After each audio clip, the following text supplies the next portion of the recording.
জীবন পরিচালনার জন্য জীবিকা অপরিহার্য। জীবিকা ছাড়া জীবন অচল। আর শুধু জীবিকাই নয়, বরং উত্তম জীবিকা পাওয়া যায় যদি বান্দা তার রবের কাছে ক্ষমা চায় আর তাওবা করে।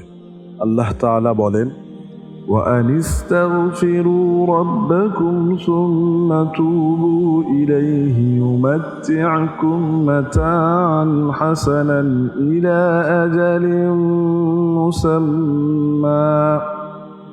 وَيُؤْتِ كُلَّ ذِي فَضْلٍ فَضْلَهُ وَإِن تَوَلَّوْا فَإِنِّي أَخَافُ عَلَيْكُمْ عَذَابَ يَوْمٍ كَبِيرٍ।